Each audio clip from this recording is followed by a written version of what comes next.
Good evening, ladies and gentlemen, and welcome to the 33rd Annual Vogel Lecture. I'm Dr. Mark Gingrich. I'm the chair of the Department of History.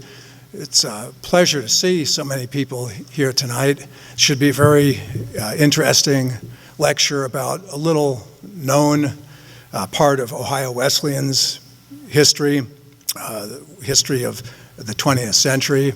I would like to say thanks on behalf of the History Department and Ohio Wesleyan University to Ezra Vogel, whose generosity has made this series possible.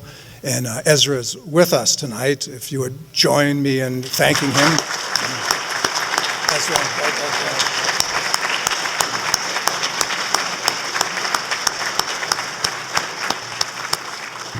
thank you so much. And a kind word of thanks also to Ms. Dawn Wright, who's standing in the back, the Secretary of the History Department, who handled all the logistical matters and made this event truly possible, too.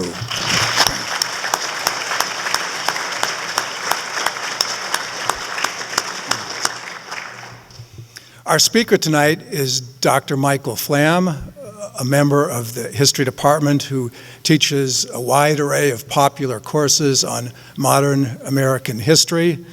He's also a prolific scholar who's published a number of articles and books, including his most recent work on the New York riots of the summer of 1964.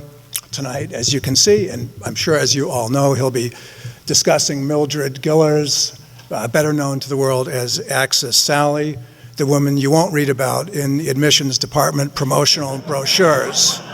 Or maybe after this you will, who knows. But please join me in welcoming Dr. Michael Flamm.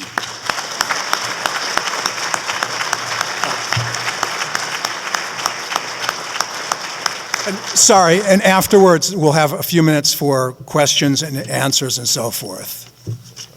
Thanks.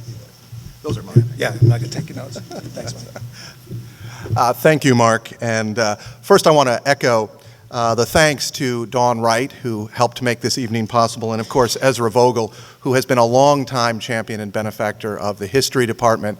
It's an honor to deliver this lecture on behalf of you and your parents, who of course ran the People's Store here in Delaware for many years and were fixtures in this community.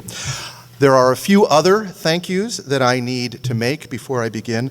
I need to thank Chuck Delalana in the audiovisual department for helping me with some of the slides and the audio that you're about to hear.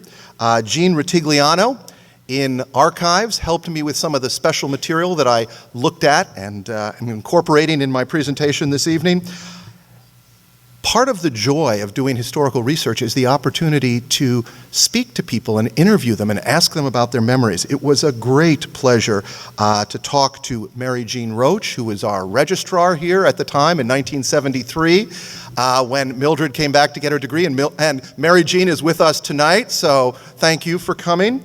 I'd also like to thank Barbara Tull, who spoke to me, and I believe she's also here too. Her husband was the communications director. I think that was his title back in the 1970s. I also spoke to Nancy Wenslaw, the wife of our former president, and she gave me some valuable information. And then finally, I need to thank our current president, Rock Jones, for giving me his perspective on some of the issues I'm going to share with you tonight. So thanks to all of you for helping me do this presentation. I like to say that, you know, sometimes it takes a village or a community to put together a talk like this, and that's certainly the case this evening. And now let me begin. In 1842, 175 years ago, this year, the state of Ohio issued a charter establishing Ohio Wesleyan University. The charter stated, and I quote, "The university is forever to be conducted on the most liberal principles, accessible to all religious denominations, and designed for the benefit of our citizens in general." Since then, Ohio Wesleyan has produced a long list of distinguished graduates, including a vice president, a noted religious leader, a Nobel Prize winner, a social activist, a best-selling author, a celebrated actress. And of course, some of you may have heard of this gentleman who helped to integrate Major League Baseball. All of these distinguished alums sought, in the words of President Jones, to, quote, make a difference in their communities and the organizations to which they devoted their lives. As I've said, no doubt you are familiar with their stories.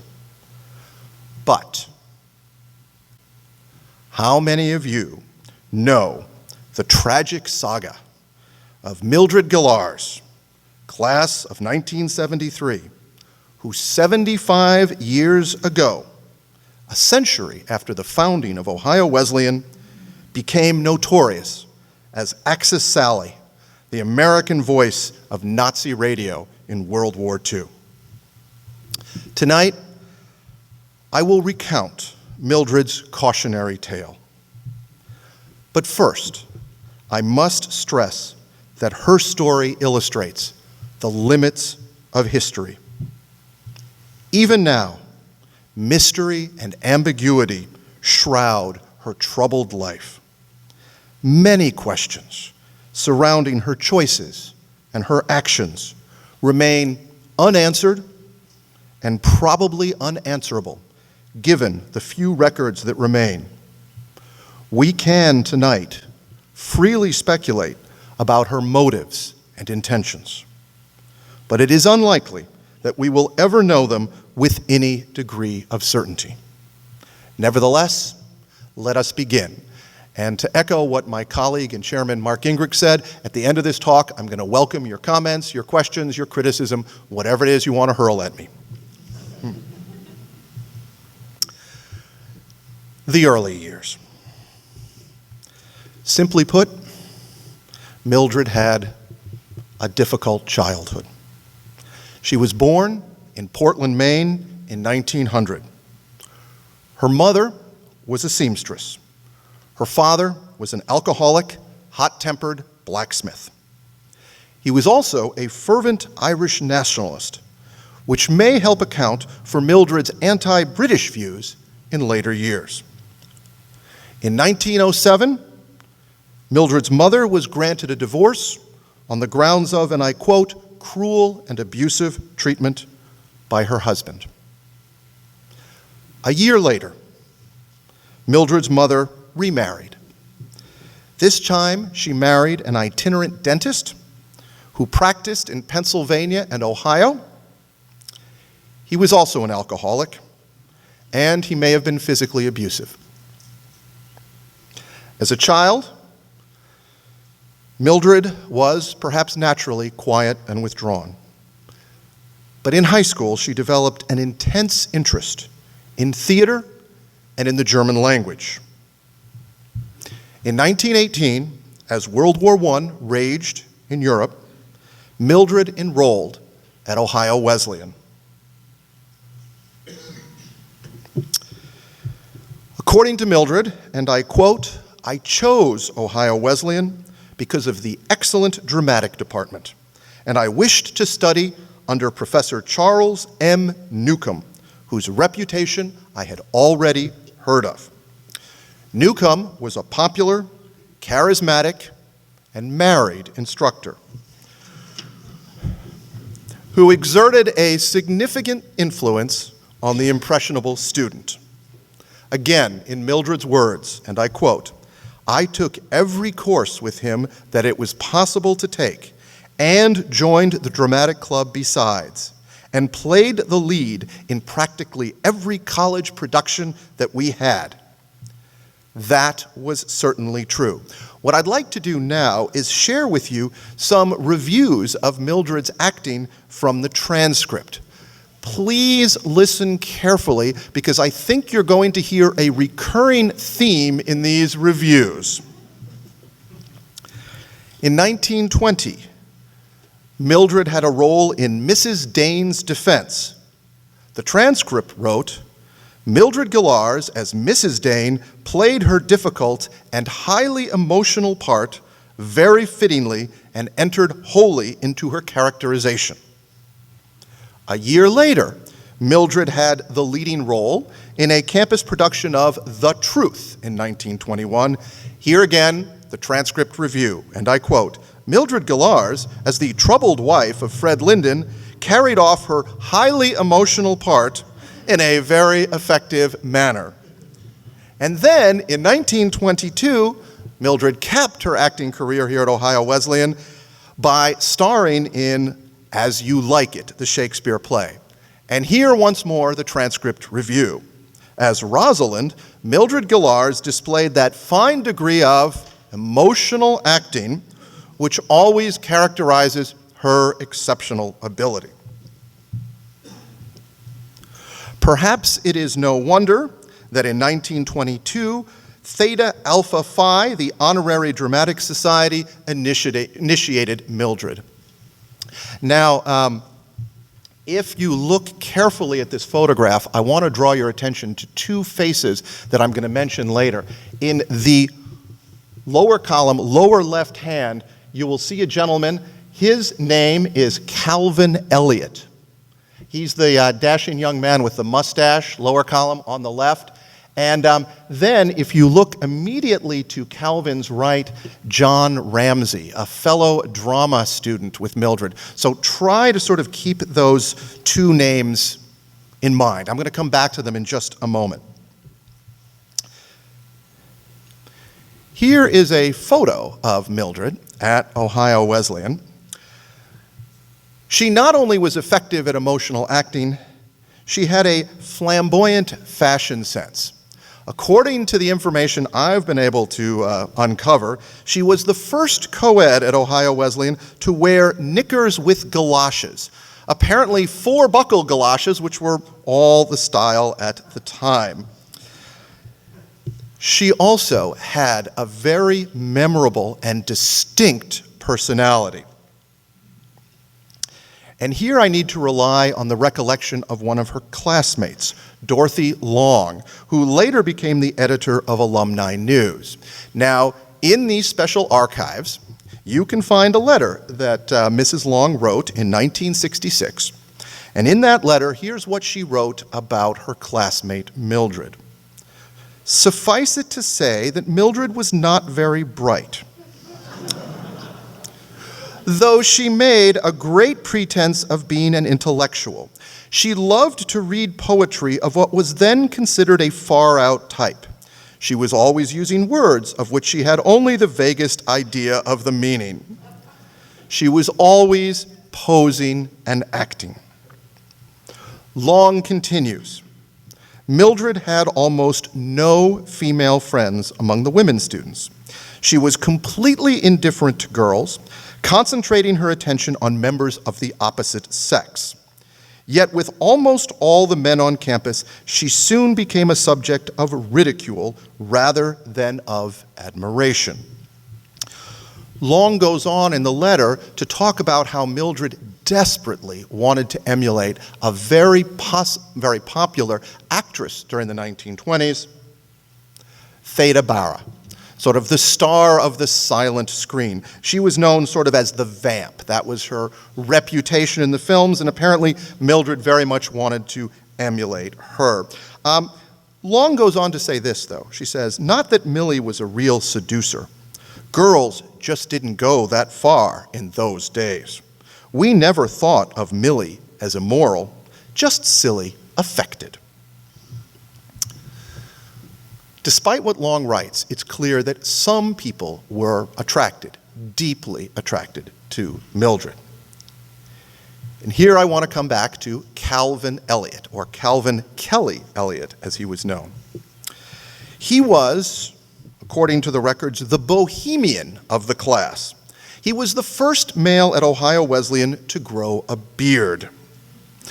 A fraternity brother later recalled, and I quote, together Kelly, Calvin or Kelly, and Mildred would sit in a booth at the college hangout for hours over a couple of nickel Cokes and read poetry to each other, cutting classes to do it.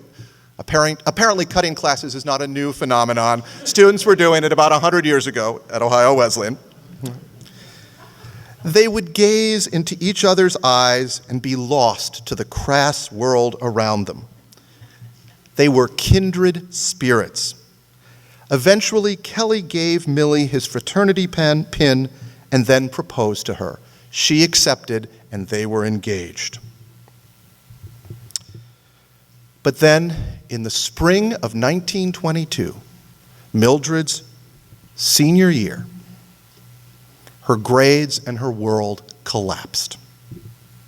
In June, she broke off the engagement.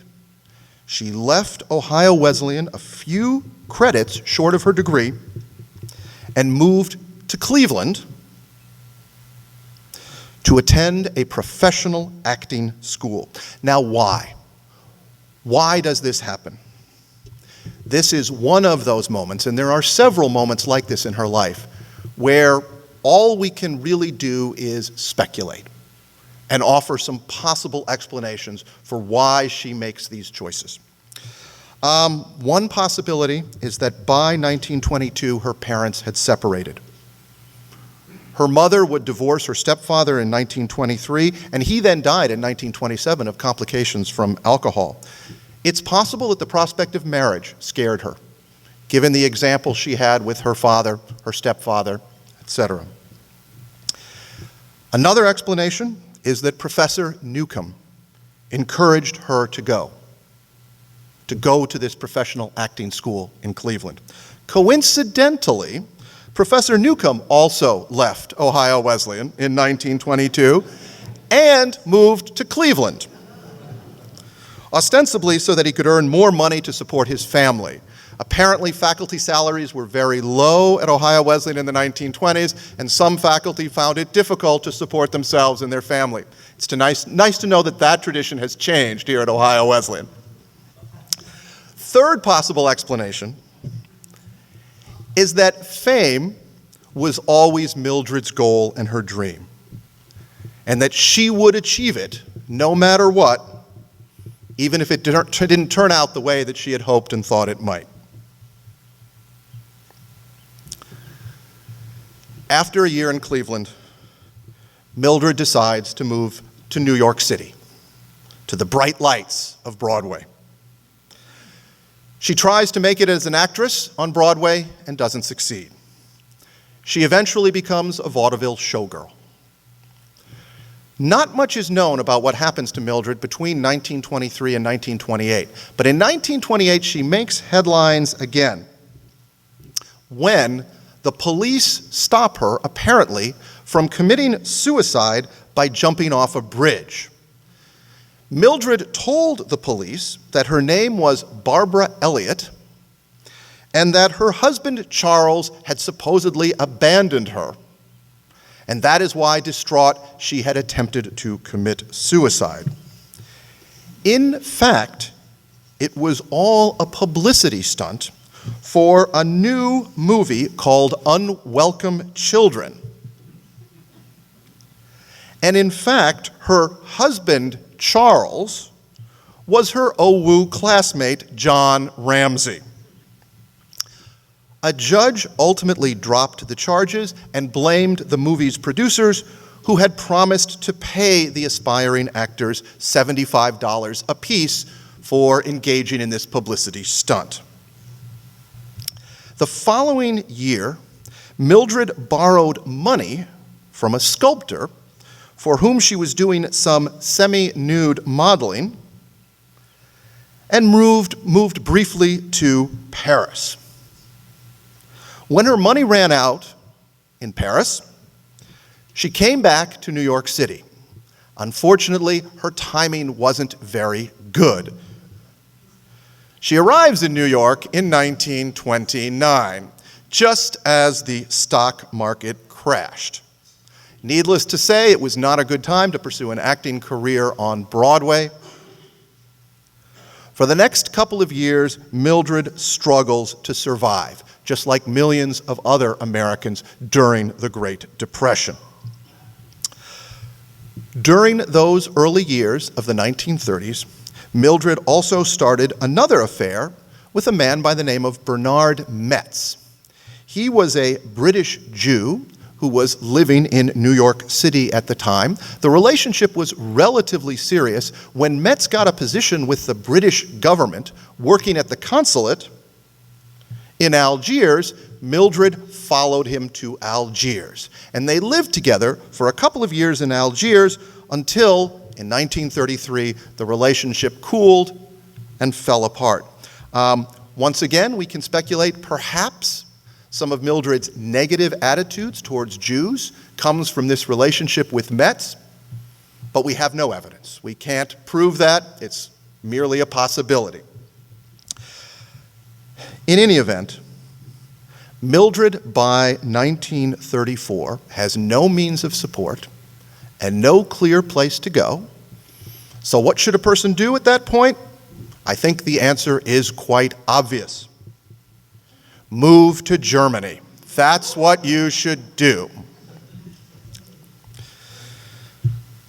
So Mildred arrives in Berlin in 1934. And I need to explain why that photograph is up there on the screen in front of you.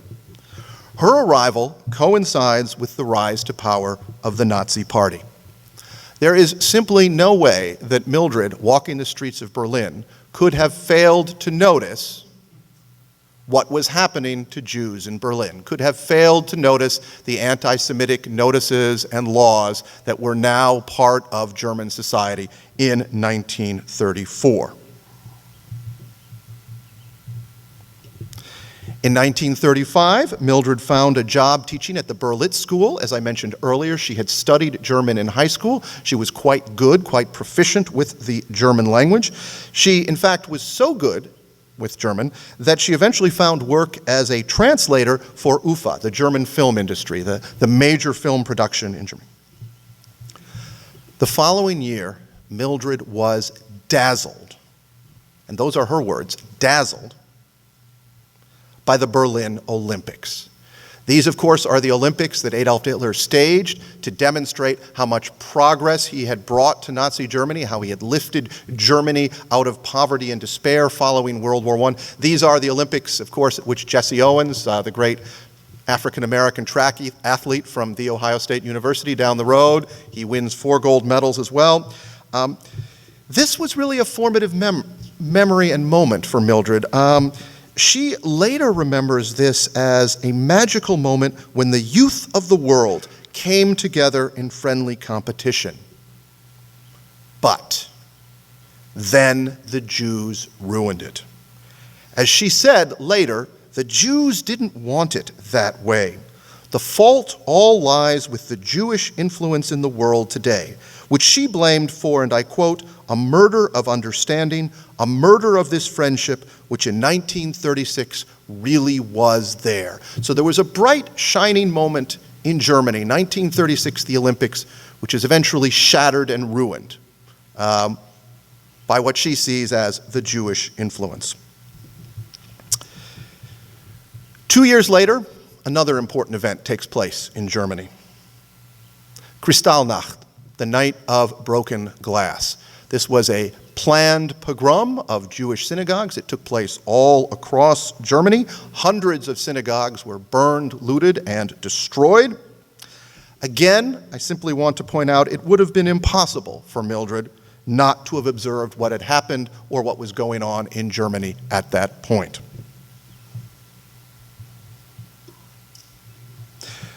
The next year, Germany invaded Poland, and war breaks out between Germany, Britain, and France. It's important to remember, though, that in 1939, the United States remained officially neutral. In 1940, Mildred got a job with Reichs Radio. She became a broadcaster. Now, I think it's important to stress that in 1940, she became the female host of a musical variety program. She is not spreading propaganda. She's not making political commentary. She's simply introducing music on the air. She's not yet a political commentator or propagandist. And then we get to the fall of 1941, which is another very important moment in Mildred's life. First of all, the Jews of Berlin are now forced to wear yellow stars, which are visible to all. Also in the fall of 1941, Mildred's relationship with a Dr. Paul Carlson, a physicist and chemist, ended when he was shipped to the Russian front where he died. He may very well have represented her last opportunity for German citizenship. But he leaves. Also in the fall of 1941, Mildred is called to the U.S. Embassy in Berlin. And there she is confronted by a State Department official who tells her that she must give up her job with German radio, with Reich's radio, and she must come back to the United States. Mildred refuses. She has no other means of support. She doesn't see how she can make a living back in the United States. She refuses. The government official seizes her passport. Now, this is important because without her passport, she can't travel. She is now effectively trapped in Germany. She has not become a German citizen. She has not renounced her U.S. citizenship, but without a passport, she effectively cannot go anywhere. And then December 7th, 1941. Japan attacks the United States.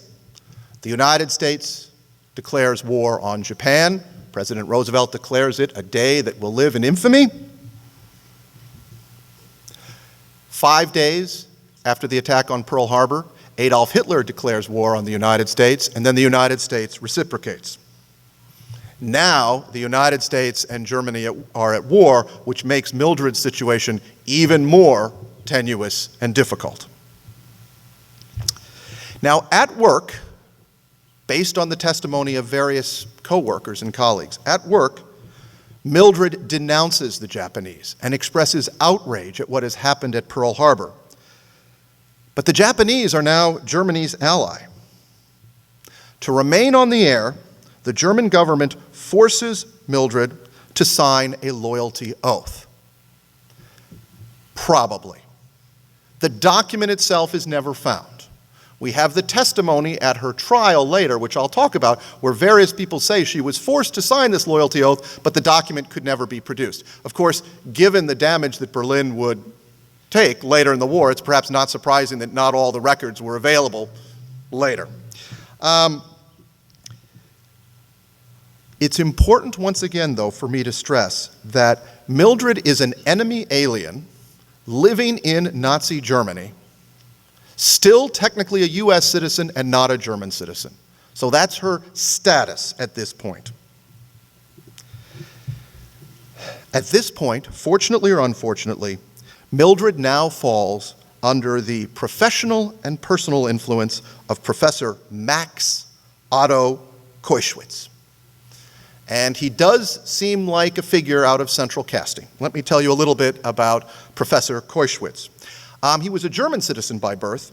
He came to the United States in 1924 because he couldn't find any work in Germany in the 1920s, which is perhaps not that surprising.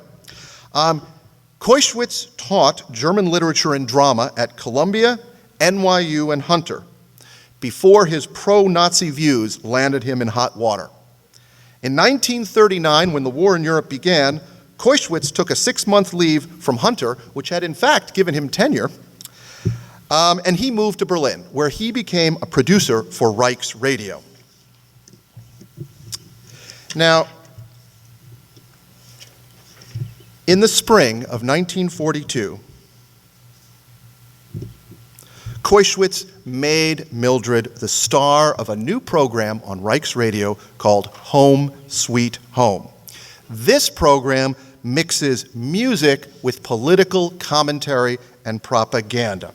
And if you look up on the screen here, you can see part of the message that she broadcasts now. It's pretty hard. Day after day, your boys have to pile through showers of flak. Sometimes the ship explodes. They're burned alive in the airplane, or they bail out and only break their legs and arms. Well, you seem to think you've got a grudge against Germany. You prefer perhaps the Jews. You prefer communism. Well, that's no America for me. I'd rather die for Germany than live for 100 years on milk and honey in the Jewish America of today.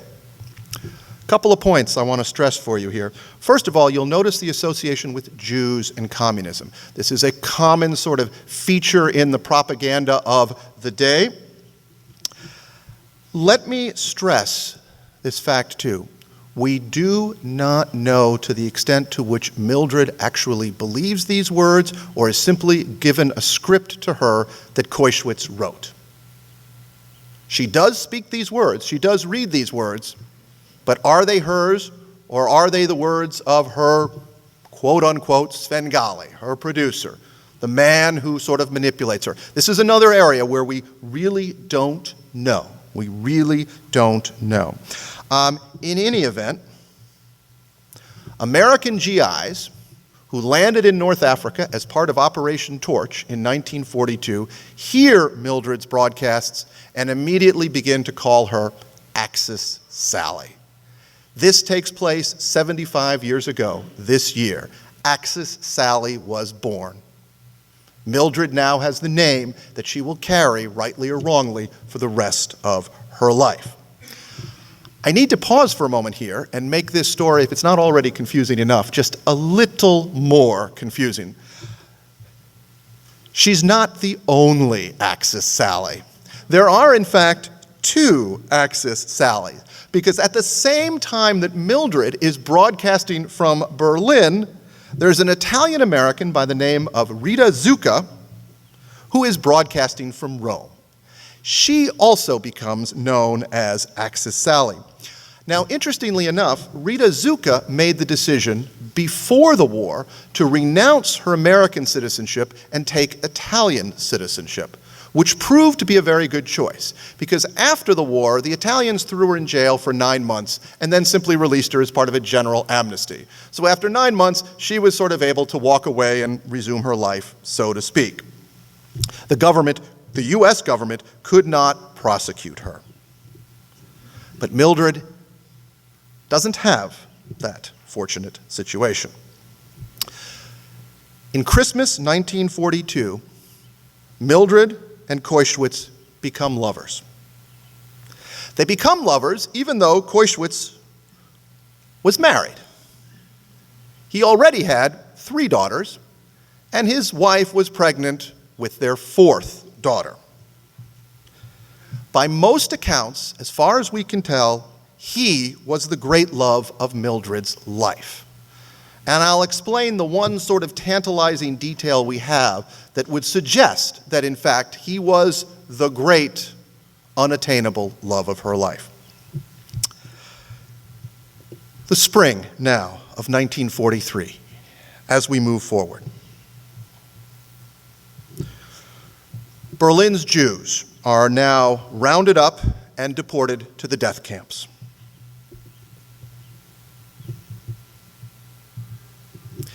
In May 1943, Mildred becomes the star of a new radio program called Midge at the Mic. She is also now Reichsradio's highest paid performer. She is, in a sense, a celebrity in Germany. She has achieved her dream. She's become a star, and a well-paid star, although completely dependent on her job with the German government. And what I'd like to do now is play for you part of one of her broadcasts. I will tell you right now, it's very hard to hear. The quality of this broadcast is not very good. And so that's why I've sort of put the words up here so you can hear it. As you read along, you'll notice, first of all, the anti-British propaganda. And I suggested that might date all the way back to her childhood, possibly, you're going to have to look for the sort of anti-Jewish propaganda. She's going to slip it in rather subtly a little bit later in the broadcast. In any event, here's the clip.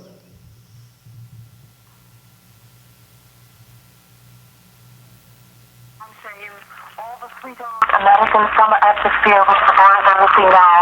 Just imagine sitting out on the old back porch in a sweet old rocking chair and listening to the birds at twilight. Instead of that, the boys are over there in the hot, sunny desert, longing for home, and for what? Fighting for our friends. Well, since when are the British our friends? Now, just come on, be honest. As one American to another, do you love the British? Well, of course the answer is no. Do the British love us? Well, I should say not. But we are fighting for them. We are shedding our good young blood for this kite war, for this British war. Oh, girls, why don't you wake up? I mean, after all, the women can do something, can't they? I will try to realize where the situation is leading us to. Because it is the downfall of civilization if it goes on like that. After all, let the British get out of their own affairs. And let God save the king. If he's worthy of it, I'm sure God can. At least there's no reason for we Americans to get mixed up in British messes. Don't you agree with me? Don't you agree with me? She sort of always speaks from the perspective of a slightly older American girlfriend, either speaking to American GIs or to their parents or their girlfriends back home, but that's sort of the persona that she uses when she's broadcasting on the radio. In this broadcast, you can see the main target is the British, but in subsequent broadcasts, she sort of returns to her sort of focus on Jews, saying the Jews are in this war, have got us into this war for an ideal, not for the love of humanity, but for money. They have no concern for America and no feeling for all of these things which are America. Nope, the Jews are sending our men over to Europe to fight so that their money bags will get filled. It's not clear how the Jews are both trying to profit from the war but are communists at the same time. But you don't need to be necessarily logically consistent when you're doing propaganda. You can make any points you want. Let me stress this point again, though. To what extent are these Koischwitz's words and ideas? To what extent does Mildred actually believe in them? We simply don't know. We don't know. And in fact, there is some evidence to suggest that she really and truly, at least to a certain degree, is his puppet. Here's another brief segment from one of her broadcasts. Now, if you look closely at this, you people know so little about politics, about history, about what's going on in Europe. Germany has vision. Germany has culture. Germany has supplied all of Europe, to say nothing of America and other Western countries with culture. I ask you, Americans, what have you done for prosperity? Can you answer me? Here are the three things for which you people are known all over the world: money, jazz, and Hollywood. 2 out of 3 aren't bad, in fact, I would argue, but listen to the tone and look at that language. That sounds like a didactic, pedantic professor talking. That doesn't sound like Mildred necessarily expressing her heartfelt emotions. That almost sounds like part of a lecture that a professor of German culture might deliver to impressionable undergraduates, perhaps, or others. So, again, all of this is quite circumstantial. None of it proves anything. We have to sort of draw our own conclusions and tease out what we might think of this. Now, in the summer of 1943, something else very important happens. And it happens back here in the United States in Washington, D.C. The Attorney General, Francis Biddle, comes to an important decision. The United States government decides that it is possible to charge Mildred with treason. Until 1943, Biddle, who was quite a liberal and quite a civil libertarian, believed that words could not constitute treason. And here, Biddle is sort of guided by the negative example of World War I. And of course, this is the 100th anniversary of World War I. Some of you may know that during World War I, this country effectively suspended civil liberties. Thousands of people were rounded up for criticizing President Wilson, criticizing the draft, criticizing the US government.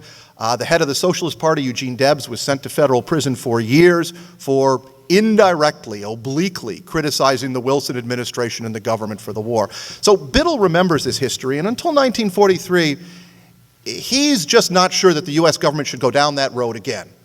There had been overreach in World War I. We shouldn't make the same mistake. But he is eventually persuaded that because Mildred is a US citizen in the employ of the German government, and she has a radio to broadcast her views, her words do constitute treason.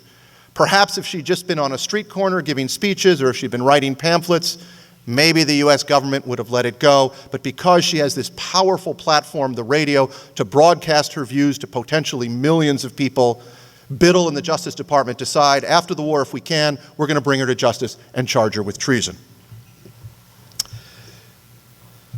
Here's a brief reminder of what it will take in order to charge someone with treason. Treason against the United States, and this is Article 3, Section 3 from the U.S. Constitution, treason against the United States shall consist only in levying war against them or in adhering to their enemies, giving them aid and comfort. No person shall be convicted of treason unless on the testimony of 2 witnesses to the same overt act or on confession in open court. Now that last clause is quite important. Mildred is committing treason from a Berlin radio station. There are no witnesses, no eyewitnesses toward her actions. So this is a real problem for the US government when it eventually decides to put her on trial. Fortunately or unfortunately, in Mildred's case, she eventually provides those witnesses, because in 1944, she begins to visit POW camps and pose as a Red Cross volunteer. Her goal is to get American prisoners of war to express criticism of the government, dismay at what has happened, perhaps say favorable things about Nazi Germany. It's those GIs who meet Mildred in the POW camps when she's posing as a Red Cross representative who are eventually able to testify against her in court, and that's going to lead to her conviction on treason. So that sort of proves to be an important mistake. But she and her producer, Koischwitz, are out looking for new material, and that's why they begin to visit POW camps early in 1944. Now in May 1944, Mildred does something unusual. She participates in a radio play. Now I need to stress this point. The broadcast is called Vision of Invasion. In this radio play, Mildred poses as an Ohio mother who is terrified that her son will be killed or horribly maimed in the upcoming invasion of France, what will become Operation D-Day. Now, this is not a political broadcast, not directly. It's not a propaganda broadcast. It's a play. She's performing a role. The words are written for her by someone else, and yet, this is important, her participation in this broadcast is going to become the basis for her conviction for treason after the war. So once again, I'd like to play for you a brief clip from this play. Once again, I apologize, the audio quality is not good. We've done the best we can with it, but I hope as you listen to it, you'll at least be able to follow the words up on the screen.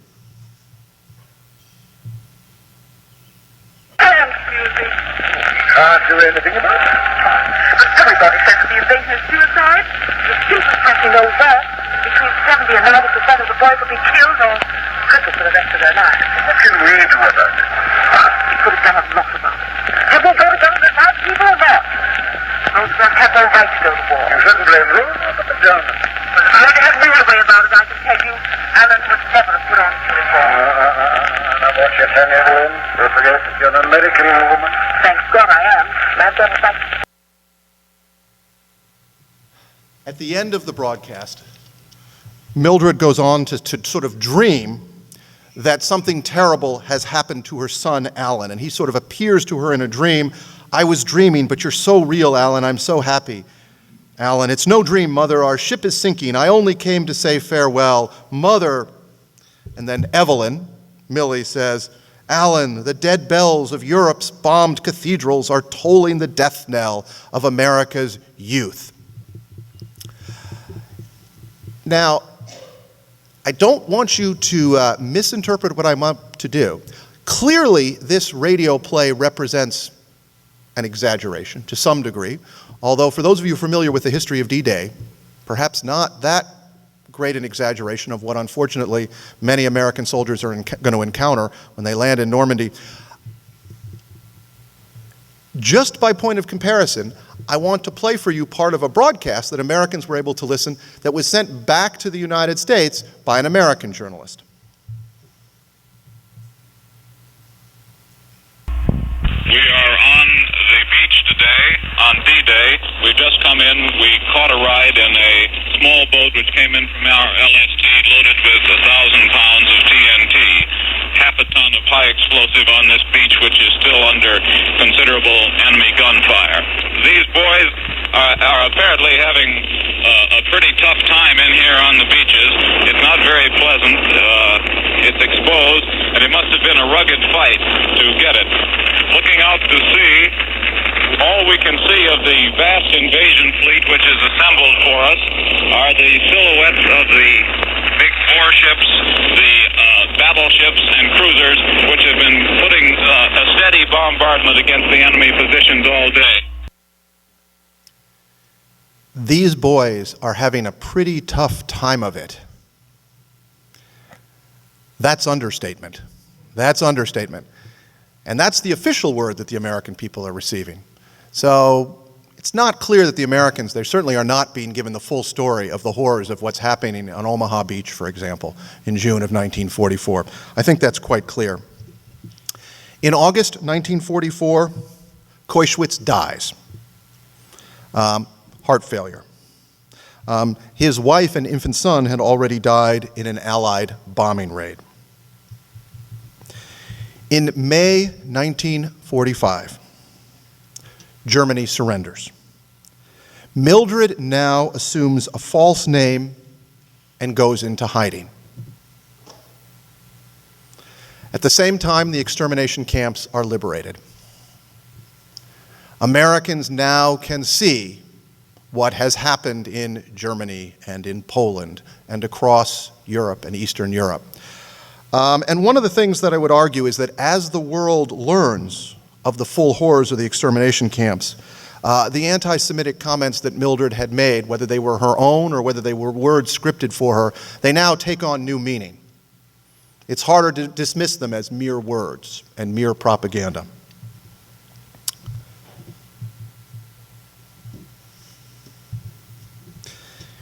In 1946, Mildred was arrested in the British sector of Berlin. Berlin was a divided city after the war.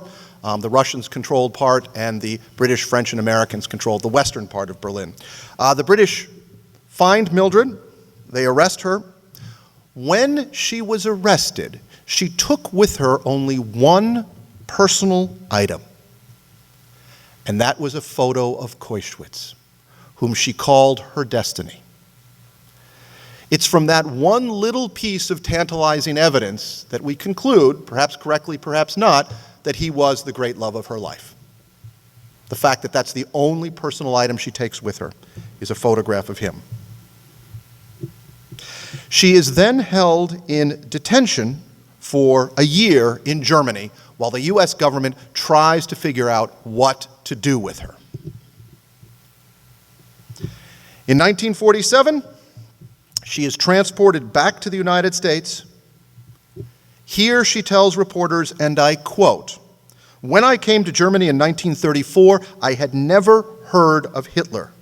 I still don't know anything about politics. I am an artist."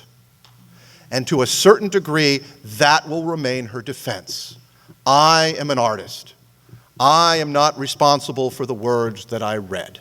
They were not my own. She also claims that she was never censored and that she never had a script. Both of those claims were untrue. They were damaging false admissions. And this is something else you see. Once in custody, Mildred consistently makes admissions against her own interest. But perhaps that tells us something about her state of mind. It's interesting. Mildred becomes the target of public criticism. Walter Winchell, one of the leading journalists in the United States at the time, repeatedly and wrongly describes her as Hitler's girlfriend. There's absolutely no truth to that claim, but for Winchell it's a very popular thing to say, and he says it over and over again. Interestingly enough, the Associated Press is able to contact the Ohio Wesleyan registrar at the time, a gentleman by the name of Alex Conger, and he said that Mildred was, and I quote, a completely undisciplined individual and noticeably eccentric. That's a direct quote. For those of you who work for the university today, apparently there was no federal privacy law then, and the registrar was simply free to say whatever he wanted about someone. Here's an interesting article from the transcript, which I found from the spring of 1948. The transcript reports that the class of 1923 plans to hold its 25th reunion without Mildred and without a classmate by the name of Helen Wilk. And if there's any students here who need a research project in the future, let me repeat that name, Helen Wilk. Because she was an Ohio Wesleyan graduate who became a missionary in the Philippines and who disappeared in 1944 while working in a hospital under Japanese control. The article in the transcript described her as, and I quote, the Edith Cavell of Ohio Wesleyan. Since it's the 100th anniversary of World War I, I might briefly say Edith Cavell was a Belgian nurse who was apparently brutally raped and murdered by German troops, at least according to British propaganda, early in World War I. And so the transcript is comparing Helen Wilk, their classmate who has disappeared, with Edith Cavell, this famous sort of figure from World War I. The transcript article went on to express the hope that Mildred would not appear at the reunion and contrasted the two women, quote, one working for the good of mankind, the other against it. Now, in the fall of 1948, after 2 years in detention, the U.S. government, the Justice Department, finally makes the decision to charge Mildred with treason. Now, part of the reason is because it's an election year. Truman is running, and Truman does not want to be seen as soft on Nazism in any way. But the political climate has also changed by 1948. The focus in the United States is now on the Cold War and the Red Scare. People are very concerned about a man named Alger Hiss, whom Whittaker Chambers has accused of being a Soviet spy and a member of the Communist Party. Suddenly, communists are seen as a greater threat, perhaps even than Nazis, and suddenly perhaps some of Mildred's anti-communist propaganda is also seen in a new light. So in January 1949, the trial begins. To ensure a fair and impartial jury, the judge immediately dismisses 7 Jewish jurors. Unfortunately for Mildred, she has a poor attorney. He immediately concedes the very debatable point that Mildred was a U.S. citizen. And let me say, this remains somewhat contentious. As far as the records go, she never renounces her U.S. citizenship, and the U.S. government never revoked it. Her attorney possibly could have fought that point a little bit, but doesn't. He concedes it. I think it's also important to understand that the federal government had resources far greater than what Mildred and an attorney had. So, for example, the federal government is able to fly all sorts of witnesses from Germany to the United States to testify in the trial. Mildred is not able to fly witnesses from Germany who might have testified on her behalf. Now, Mildred, in February 1949, takes the stand. She damages her credibility. She denies that it was her voice on the radio. That was not a good decision. She also denied that she had ever posed as a Red Cross representative. even though a number of GIs had testified that it was her who had come to them pretending to be a member of the Red Cross when they were in a POW camp. She refuses to express remorse, stresses again that she is an artist, not a propagandist. Her attorney tries to make the argument that Mildred had done what she did either because she was under coercion. Had she refused, the German government could have sent her off to a concentration camp, could have thrown her in jail, could have executed her. Her attorney tries to make the argument that she was perhaps a puppet of Keuschwitz, sort of forced to say the words that he had scripted for her. That argument doesn't work either. In March 1949, the judge instructed the jury that if Mildred gave aid and comfort to the enemy, it made no difference if she was coerced, unless she lived in constant fear, and here I'm quoting the judge, imminent and impending death or bodily harm at all times. In other words, the judge instructs the jury, unless Mildred felt that she was under constant threat at all times, she couldn't use the coercion argument to defend what she had done.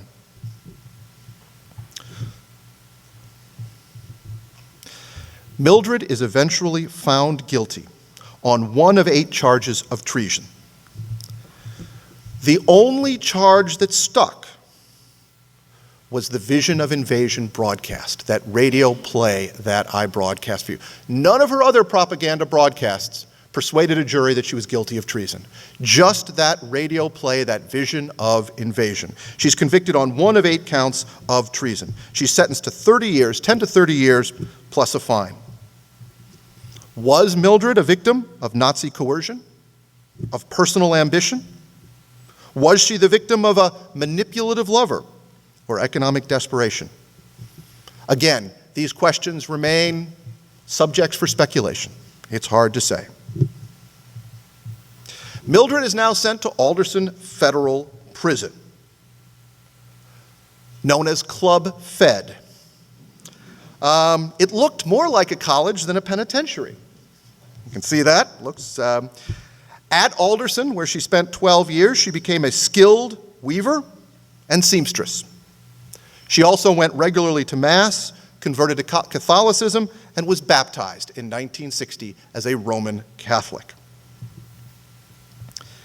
In 1961, she is released on parole. At the time, she reasserts her innocence, says, "I am an artist," and told reporters that under the same circumstances, she would do the same.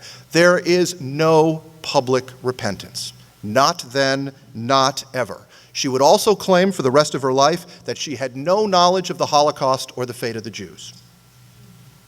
That is what she would say, privately. Let me talk a bit about her post-prison years. She returns to Columbus and lived at the School of the Sisters of the Poor Child Jesus, a Catholic convent on Olentangy River Road, not too far from here. I believe it's now part of Ohio Dominican. She taught drama, English, music, German, and French. During the 1960s, she even brought students to Ohio Wesleyan to attend classical music concerts. She also took courses at Otterbein to complete her degree. But between her release and 1973, she does comply with the condition of her parole, which required that she lead a quiet life and that she not draw attention to herself. And then in 1973, the fateful phone call. We are truly fortunate to have Mary Jean Roach with us here this evening. She received a call from Mildred, who introduced herself and explained that she would like to receive her speech degree. Roach told me I was taken aback. I did not even know who she was or that she had gone to Ohio Wesleyan. Mildred had to explain to Mary Jean who she was. Roach immediately went to the president of Ohio Wesleyan at the time, Thomas Wenslaw, who said, well, if she met the requirements, the two then decided to follow standard procedure. Mildred was a former student in good standing. She had completed her degree requirements. As Roach put it, we decided to treat her like anybody else. The Academic Status Committee was never consulted, although a few trustees and faculty were informed. And then comes the really interesting part. Mary Jean Roach contacted Mildred and offered to mail her the diploma. Neither she nor the president were interested in making a big public deal of it. But apparently, it was very important to Mildred to accept her degree publicly, because she rejected the kind offer to simply mail her the degree and said, no, I'd like to participate in graduation. Now, why is unclear. Why is unclear. Perhaps Mildred wanted to return to Ohio Wesleyan because it remained a fond memory, a temporary sanctuary in a troubled life. Or perhaps Mildred wanted one last moment in the spotlight. We'll simply never know. What we do know is that President Wenslaw wanted the matter kept quiet. I interviewed his wife recently, Nancy Wenslaw, and she said they were very concerned about negative publicity at the time. They did not want the newspapers to know about it, but he saw no reason not to give her the degree. She had paid the price and had started a new life. The day before commencement, in June 1973, the President Wenslaw and his wife, hosted an open house for seniors and parents. Mildred came up the walk, recalled Nancy. She was very gracious and rather soft-spoken. We made small talk at the door, and she came in and had some cookies. A student greeted her and said, "You have a very lovely voice. Have you ever done any TV or radio work?"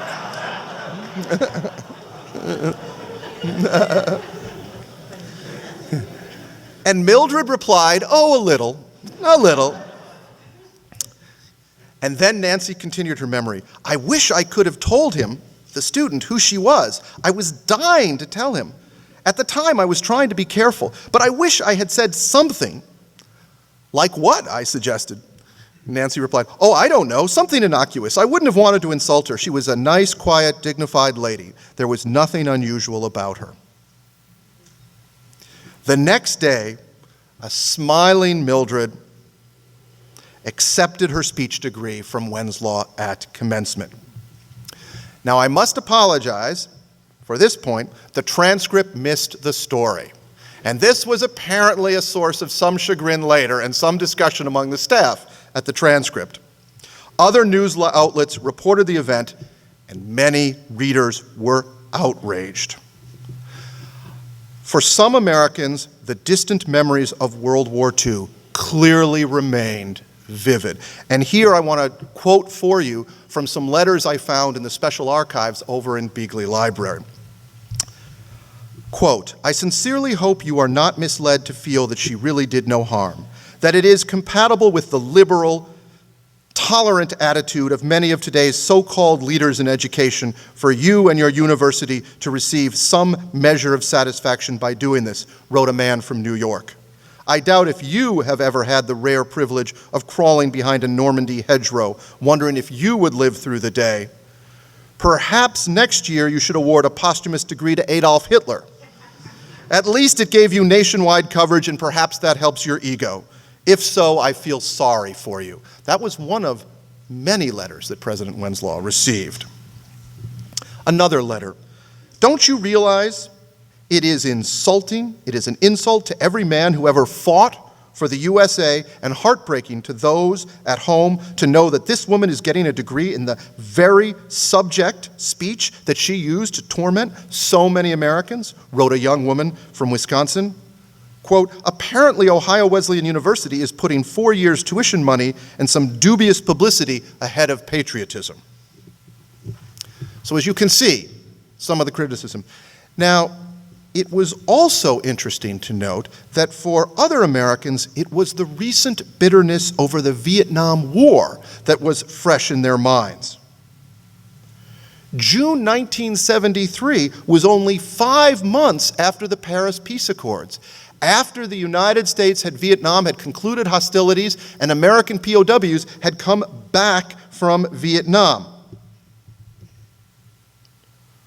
One of the lasting controversies of the Vietnam War was whether some American POWs had provided aid and comfort to the enemy during their stay in the Hanoi Hilton, the famous prison in Hanoi where downed American pilots were held.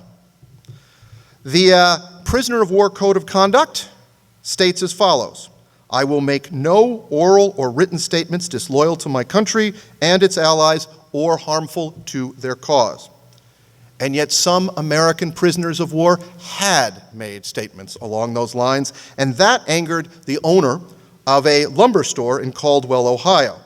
Here's what he wrote: the military and many civilians have been critical of former prisoners of war for collaborating with the enemy after being tortured. I wonder why there has not been more criticism of Ohio Wesleyan University for honoring Axis Sally with a degree when she collaborated with the enemy and was not tortured. Another letter writer wrote, how comforting to know that one who attempted to help destroy our wonderful country is now rewarded and made equal to those who truly loved America and were willing to or did die that it might live, wrote an attorney from Lorraine. Strange how confused we have become in this country, and particularly on the college campus. We are now exhorted to take traitors to our bosom, to forgive the deserters, grant amnesty to those who refuse to serve in any capacity and fled this country. God forbid. There are many similar letters in the archives that went to President Wenslaw. He took the time to write to everyone who sent him a letter. And he stresses two main points in his response. First, contrary to various reports, Mildred received a degree in course which she had earned, not an honorary degree. Many of the letter writers to President Wenslaw seemed to believe the university had given Mildred an honorary degree, which was not the case. The university gave her the degree that she had earned. The second point that President Wenslaw stressed over and over again was that Ohio Wesleyan had never sought any publicity. Quite the contrary. And so he wanted every single letter writer to know that. It is interesting to know what President Wenslaw did not say in these letters. He did not offer a defense of free speech, nor did he offer any explanation for Mildred's actions after she was released from prison. But in the Columbus Dispatch, David Tull, the news director at Ohio Wesleyan, noted that she had led a quiet but productive life since her release, and that World War II had, and I quote, ended nearly 30 years ago. That latter point carried very little weight with the owner of the lumber store. He wrote back saying, the university which you represent used very poor judgment in permitting her to earn a degree, and your statement saying that it was 30 years ago increases my disgust with your thinking. I happen to be a Methodist, but were I to be related to any one of the millions of Jews exterminated in Germany, my feelings would be out of control. Again, Tull responded, this time in a private letter, quote, our society follows the principle that when you have served your sentence, you have paid your debt to society and can return to the business of rehabilitation and living, he wrote. My reference to 30 years meant that now we can begin to think about forgiveness. That's a good Christian principle and a good Methodist principle. I'm not trying to excuse the horrible crimes committed by the Nazi regime. Even 130 years cannot do that. I now come to the end of my presentation.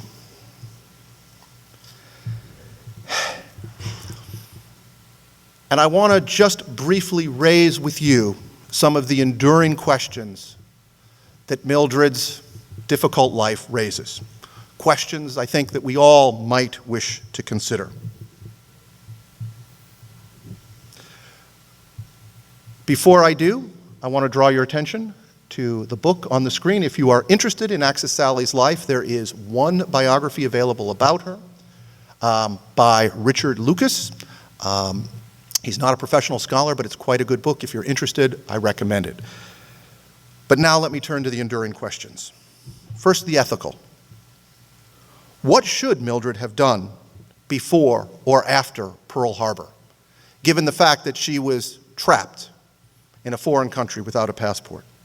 Would we have acted differently if we were in her place then, should we forgive her now? Institutional questions. Should Ohio Wesleyan have awarded the degree? Even if Mildred had earned it, does the university have a broader obligation to the, quote, benefit of our citizens in general, as the charter says? Sometimes principles conflict. What principle should the university choose in that case? Legal questions. Do words, in fact, constitute treason? Was Mildred given a fair trial? These questions linger.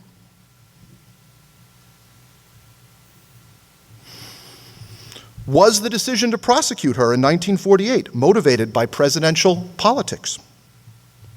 Were the verdict and sentence in 1949 influenced by the Cold War, the context in which all this took place?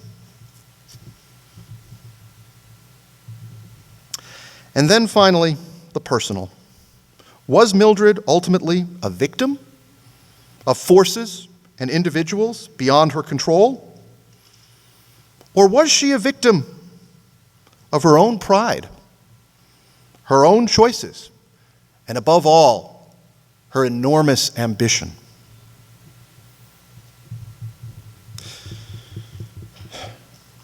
Mildred died of colon cancer in 1988 at the age of 87.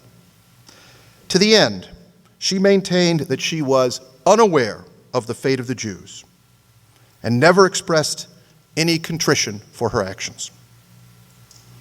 But ultimately, it may not have mattered, because in the Methodist tradition, as explained to me by President Jones, God's grace is always undeserved and freely given, regardless of a person's lack of remorse.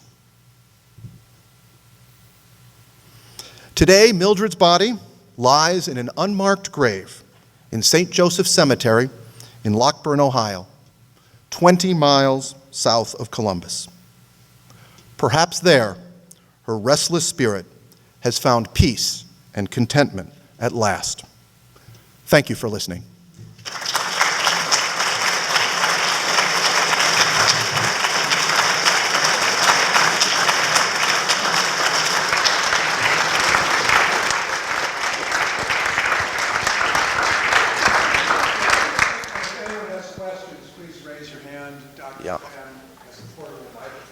Yeah, this microphone is working. I can let you ask a question. Does anyone? Yes, sir. I don't have a question, but I graduated Action Sally. Okay. There were 34 of us that earned Master of Arts in Teaching degrees by going to 4 summers. This is Dr. Russell here at Wesleyan organized that, and thanks to President Johnson and Congress. But we saw her on campus. And she rode a bicycle. And she's one of the few adults in Delaware that rode a bicycle. Oh. And she was very elegant in the way that she was on a bicycle. But I was under the impression that she had an apartment uptown and lived here during, time that she attended and finished up with her degree. No, as far as the records indicate, she finished the degree at Otterbein. Yes, and so. She must have visited with a bike. Yeah, I'm not sure. It's a great point. I mean, we should talk more and get more information. Yeah. The World War II vets I talked to and her granny. Okay. We're veterans of the Battle of Wall. And no animosity toward her. In other words, they liked her music. And they told me that in between she'd say things like, "Well, G.I., what are your wives and girlfriends doing back in the States tonight?" That's right. But here, I have an article, not an argument. Did you mention a lawyer named Long? I didn't mention her lawyer's name, no. Okay. Well, I have a little thing from the newspaper here in the spring of 2002 that said Allied troops were not swayed by Action Sally. And then they tell about how they enjoyed her music. And then the next last paragraph says, matter of fact, the Signal Corps had plans to jam Action Sally's broadcast, and this nearly caused a riot. In other words, and what I'm saying is, I think sexism